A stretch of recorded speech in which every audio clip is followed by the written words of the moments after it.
কোন শালা রে? কি রে শালা, তোমার পবিত্রতা শেষ। জীবনে আগে কোনদিন সুসলাম না, আর মুতি পানি নেবো না। স্যার আমাদের সাথে চলুন, জহরের সময় হয়ে গেছে। তাহলে তুই যা, নামাজটা পুরো আমি বাড়িতে গোসল টোল করে আসতেছি। যা স্যার, আপনি কিন্তু আমার ফাঁসা দিয়ে গেলেন স্যার। বাবা, দুনিয়ার কাছে এত ঘোরাঘুরি করে টায়ার্ড হলে হবে? একটু ইবাদত বন্দেগী তো করতে হবে, তাই না?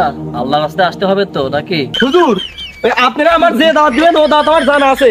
আমি মাদ্রাসায় আলিম লেভেল শেষ করেছি। ওরে বাবা, তোমার মেলা কিছু জানা বাকি আছে বাবা। চলো। কি হইছে? তাবলিগ জামাতে ধরছে। ও, তোমারও ছাড় দেয় নাই?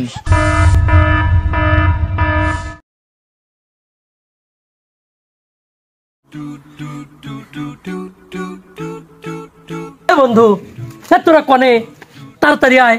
আমি যে পাটি নি বাড়া পড়ছি, ওই বিটি চলে আয় বাসের দরের ভিতর চলে আয়। তাড়াতাড়ি আয়।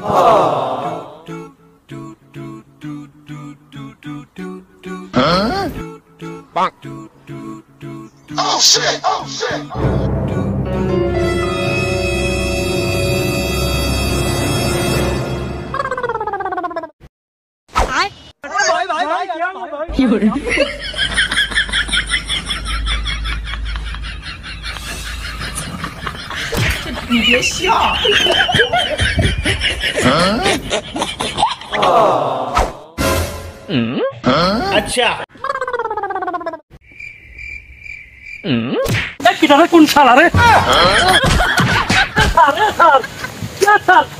মারতেছেন কে? মারতেছেন কে? চুপ কর, তোর মন মতো মারি রাখি।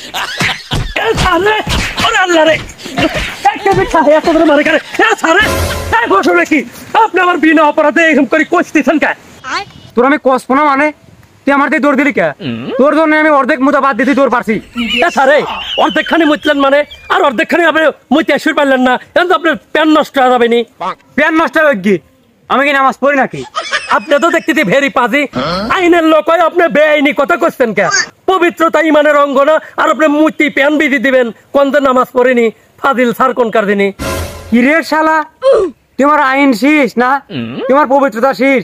জীবনে আগে কোনদিন সুসলাম না, আর মুতি পানি নেবো না। দাঁড়া শালা, তোমার পবিত্রতা শেষ না। আপনি খেপতেন কে? ঘটনা কি স্যার? আমি কি ট্রাই করলাম স্যার?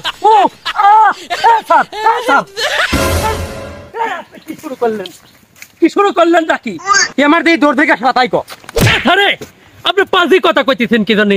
আমি কি আপনার দেহে দৌড় দিছি নাকি? আমি দৌড় দিছি হলো আসসালামু আলাইকুম।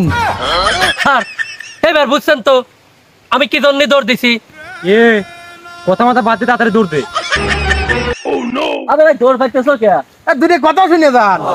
এছাড়া এরাও কি তোর লোক? না স্যার, এরা হলো তাবলিগ জামাতের লোক।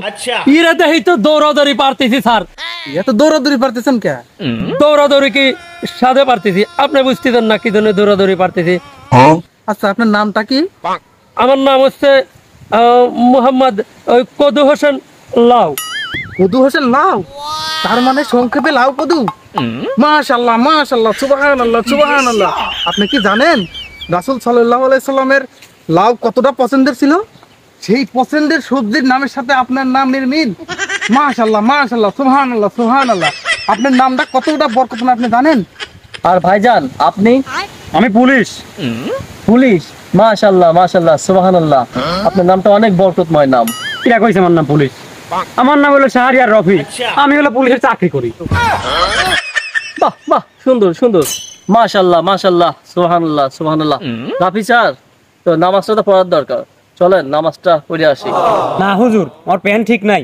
আসামে ধরে বসি, আমার প্যানে অর্ধেক কাম হয়ে গেছে এমনিতেই। স্যার, আমি আপনার আগেই কইছিলাম যে প্যান ঠিক করবেন, পাক থাকবেন। আর আপনার পুলিশের চাকরি দিতে কিনা এক আসামি দরবির যায় প্যান বড়ি মুতি ফেলান। স্যার, আমরা অনেক দূর থেকে এসেছি আপনাদের গ্রামে আপনাদেরই খেদমত করার জন্য। তো আপনার জামাটা বিসমিল্লাহ বলে পানি দিয়ে 3 বার ধৌত করেন, তারপর ওজুরা করেন, আল্লাহর রহমতে নামাজটা পড়তে পারেন। চলেন এখন যাইয়া জহরের নামাজটা আমরা আদায় করি। না, আপনি জান আমি আসতেছি। স্যার, আমাদের সাথে চলুন, জহরের সময় হয়ে গেছে। আপনি জানতো আমি বাড়িতে গোসল করে আসতেছি। স্যার, আপনি যখন বাড়িতে গোসল করতে যান তাহলে তো আপনি জহরের জামাতটা পাবেন না। তার সাথে ভালো হয় চলেন মসজিদে যা ওজুটা করে একটু ধরতে গিয়ে নামাজটা আদায় করে নেন। একটু জোরাজোরি করতেছেন, আমি করলাম না একবার আপনার, আমি বাড়িতে গোসলটা করে আসি। স্যার, তাহলে আপনি ফোন নাম্বারটা দেন, আমি মসজিদে ঢোকার আগে আপনার ফোন দেবো। দূর মেয়ে ফোন নাম্বার আপনার জানতো স্যার এবার বুঝছেন তবে দৌড় পাচ্ছিলাম কি জন্য? এরা খালি কয় তাস খেলা ভালো না, জুই খেলা ভালো না, মদ খাওয়া ভালো না, এইটা কয় এর দৌড় পারতে দিলাম। আর খালি খালি আপনি ধরে আমার পাথা বাড়ি লাল করে ফেলা দিলেন, মনে করলেন আমি আপনার দেই দৌড় পারলাম। এই কামি করে যার দেহে টানাটানি করে, আসুন আমাদের যাই, আসুন আমাদের যাই, মরার ভয় দেয়। আমাকে মরার বয়স হয়েছে, দাড়ি মুজ গোজাইল না স্যার, আপনি চিন্তা করে দেখেন স্যার। হ চিন্তা করে দেখলাম, তাহলে তুই জানা আসতে পুরো আমি বাড়তি গোসল টোল করে আসতেছি যা। হ্যাঁ স্যার, আপনি কিন্তু আইনের লোক হয়ে বারবার বেআইনি কাজ করতেছেন। আপনি আমার ফাঁসা দিয়ে যাচ্ছেন, আমি নামাজ পড়ে যাবো, আপনি যাবেন না, এটা কি হইলো নাকি? আপনিও চলেন তাহলে। তোর কলাম আমার প্যান না পাক, ওই উঠে যান, আমি আসতেছি যান। হ্যাঁ স্যার, আপনি কিন্তু আমার ফাঁসা দিয়ে গেলেন স্যার। আপনার আগেই কইছিলাম জামা কাপড় প্যান্ট পাক রাখবেন, আইনের লোক হয়ে বেআইনি কাজ করলেন স্যার। আপনারা কি শুরু করলেন? আমার কি জোর করে নামাজে নিয়ে যাবেন না? আমি আমার নামাজের বয়স হয়েছে নাকি? আমার কি নামাজের বয়স হয়েছে নাকি? আসসালামু আলাইকুম। ওয়ালাইকুম আসসালাম। কেমন আছো বাবা? আলহামদুলিল্লাহ হুজুর, ভালো আছি। কোথায় যাচ্ছ বাবা? হুজুর আর কোয়েন না, ওই বন্ধুদের সাথে বেড়াবেড়ি গেছিলাম, ফিরতে ফিরতে অনেক দেরি হয়ে গেছে, আমি খুব টায়ার্ড হুজুর। বাবা দুনিয়ার কাছে এত ঘোরাঘুরি করে টায়ার্ড হলে হবে? একটু ইবাদত বন্দেগী তো করতে হবে, তাই না? আল্লাহর রাস্তায় আসতে হবে তো, নাকি? বাবাজি, আমরা এই মসজিদে তাবলিগ জামাতে আসছি, একটু আসেন, 2 মিনিট বসেন, 4-5টা হাদিস শুনে যান। হয়তো জীবনে চলার পথে আপনার কাজে লাগবে, আপনার অনেক ফায়দা হবে। হুজুর সবকিছুই ঠিক আছে, আর আমিও মাদ্রাসা লাইনেই পড়ি। আপনারা যা শোনাতে চাইছেন ওটা আমার জানা আছে। আর আমি 2-3 দিন বাসার বাইরে ছিলাম, আমি খুবই ক্লান্ত, ও পরে শুনে নেব। আর নামাজ কালাম আমি ঠিক মতো পড়ি, বুঝছেন হুজুর? আসি। হ্যাঁ বাবা থামো, দুনিয়ার কাছে এত ব্যস্ত হলে চলবে? 5টা হাদিস শুনে যাও, আসো। আমাকে দাও, তোমার গ্রহণ করাই লাগবে, চলো। অন্ধকার খবর কেমনে থাকবা? আরে হুজুর করছি তো, আমি মাদ্রাসা লাইনে পড়ি, আপনাদের দাওয়াত দিবেন আমার জানা আছে। হুজুর ওই আপনারা আমার যে দাওয়াত দিবেন ও দাওয়াত আমার জানা আছে। আমি মাদ্রাসায় আলিম লেভেল শেষ করেছি। ওরে বাবা, তোমার মেলা কিছু জানা বাকি আছে বাবা, চলো। হুজুর আমি অনেক ক্লান্ত, আমি 4-5 দিন কিছু হবে না বাবা, চলো তুমি শুনে যাও, চলো। আরে হুজুর দাঁড়ান দাঁড়ান দাঁড়ান, আমি একটু ওযু করে আসি, আমার ঘুম পাচ্ছে, অনেক দূরের থেকে আইছি তো, খুবই ক্লান্ত। আচ্ছা, ওযু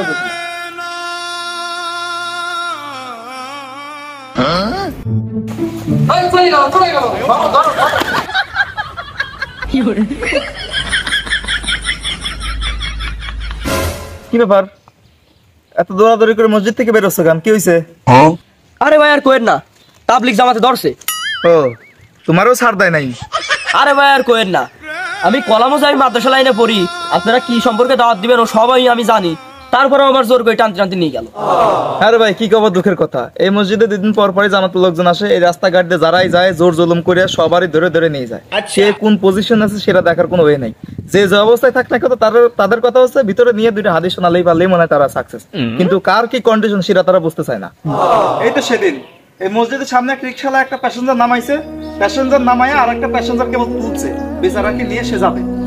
তারপর পরে তাবলিগের লোকজন এসে সেই রিকশাওয়ালাকে জোর করে নিয়ে ভিতরে চলে গেল। তারপরে শুনলাম যে সেই প্যাসেঞ্জার চলে গেছে, রিকশাওয়ালা বের হয়ে এসে দেখে তার রিকশাটা নাই, রিকশা চুরি হয়ে গেছে। তাহলে এখন এই কন্ডিশনের জন্য দায়ী কে বলো? আচ্ছা যাই হোক, ব্যাপার না, তুমি যেহেতু ক্লান্ত আছো, যাও বাসায় যাও। ঠিক আছে ভাই। দাঁড়াও দাঁড়াও, আমাকে নামে কি ভুলভাল করতে চাও? ভুল বল না হুজুর, একজনের সাথে ঘটে যাওয়া ঘটনা শেয়ার করলাম, আর দৈনন্দিন যে ঘটনাগুলো ঘটে এখানে সেগুলাই তার আংশিক কিছু বললাম আর কি। তার মানে আমরা যে দিনের খেদমত করতেছি এটা কি ভুল? তার মানে আমরা পরিবার থুয়া মাসের পর মাস, দিনের পর দিন, বছরের পর বছর মসজিদে মসজিদে ঘুরে ঘুরে ইসলামের দাওয়াত দেই, এগুলো কি ভুল? না হুজুর, আপনারা কোনো ভুল কাজ করতেছেন না। আপনারা যে কাজগুলো করতেছেন অবশ্যই সঠিক কাজ করতেছেন, তাবলীগ করা অবশ্যই ফরজ, এরা নবী রাসূলের যুগ থেকে হয়ে আসতেছে। কিন্তু আপনারা যে পন্থায় দাওয়াত দিচ্ছেন, আপনাদের পন্থায় সামান্য একটু পরিবর্তন আনা দরকার। কারণ আপনারা যেভাবে দাওয়াত দিচ্ছেন এটা মানুষের এক প্রকার জুলুম হয়ে যাচ্ছে। আপনারা যেভাবে মানুষকে দিনের পথে ডাকছেন, আমার মনে হয় না ইসলামে এটা সাপোর্ট করে। ইসলাম কখনোই চায় না যে কাউকে জুলুম করে ইসলামের ছায়াতলে আনুক। হুজুর, আপনারা কিছু মনে করবেন না, আপনাদের প্রতি আমাদের কখনোই নেগেটিভ কোনো চিন্তা ভাবনা ছিল না, থাকবেও না এবং ভবিষ্যতে হবে না। কিন্তু আপনারা বর্তমানে যেভাবে মানুষকে দিনের পথে ডাকছেন, এভাবে ডাকা ঠিক না। আল্লাহ রসুলও কিন্তু মানুষের দুয়ারে দুয়ারে গিয়ে দাওয়াত দিয়েছে, তার সাহাবেরা রাদিয়াল্লাহু তাআলা আনহুরাও কিন্তু মানুষের দুয়ারে দুয়ারে গিয়ে দাওয়াত দিয়েছে, কিন্তু তারা কখনোই এভাবে মানুষকে জুলুম করে ইসলামের সহায়তায় আনেনি। আপনারা তাদের সাথে বন্ধুর মতো আচরণ করুন, বন্ধুর মতো মিশুন। আশা করছি আপনারা এর পরবর্তীতে তাদেরকে যেটা বলবেন তারা সেটাই শুনবে। তাদের সাথে আগে সম্প্রীতি স্থাপন করুন। হুজুর, আপনারা নিজেদের পরিবার ছেড়ে আল্লাহ রাস্তায় বের হয়েছেন, এর থেকে বড় ত্যাগ আর কিছুই নেই। আপনারা খুবই ভালো কাজ করতেছেন। আপনারা যে কাজ করতেছেন এটি যে ভালো কাজ তার মধ্যে কোনো সন্দেহ নেই, কিন্তু আপনাদের একটু নরম হয়ে মানুষকে দাওয়াত দেওয়া উচিত বলে আমি মনে করি। তারপরেও আমাদের ভুল ভ্রান্তি হলে ক্ষমা দৃষ্টিতে দেখবেন এবং সবসময় দোয়া করবেন আমাদের জন্য, আমরা যত ইসলামের খেদমতের জন্য কিছু করতে পারি। আসলে ভাই আপনার কথাটা আমি বুঝতে পারছি, আমরা দিনের পথে মানুষকে দাওয়াত করতেছি কিন্তু ওইভাবে করতেছি না, আমরা একদম মানে হার্ড হয়ে দাওয়াত করতেছিলাম। মানে একজনের কাজ আছে কি না আছে জানি না, ওই বলতাম আসেন দু একটা হাদিসের কথা শোনার সময় আমরা জোর জুলুম করে আনছি ভাই। আসলে আমরা বুঝতে পারিনি এইভাবে বিষয়টা, আপনি কি বলেন? হ্যাঁ, আমরা এইভাবে তো ভাবে দেখি নাই, আসলে জুলুম করানো তো ঠিক না। এখন অনেকের কাজটা অনেক কাজ থাকতে পারে, ইমার্জেন্সি কাজ আছে, আসলে এটা ঠিক না। আচ্ছা, ইনশাল্লাহ আমরা পরবর্তীতে এটা শুধরানোর চেষ্টা করব। আমাদের মূল উদ্দেশ্য ইসলামের বাণী সবার ঘরে ঘরে পৌঁছে দেওয়া, সবাই যাতে ইসলামের ছায়াতলে আসে। আল্লাহ যেন আমাদের সঠিক বুঝ দান করে। আমিন। তো হুজুর, অনেক কথা বলে ফেলেছি, আমার কথায় আপনারা মনে কোনো কষ্ট নেবেন না, ঠিক আছে? ভুল ভ্রান্তি ক্ষমা করে দেবেন। আশা করি সবাই আল্লাহ তাআলা আমাদের সবাইকে সঠিক রাস্তায় আসি। আসসালামু আলাইকুম।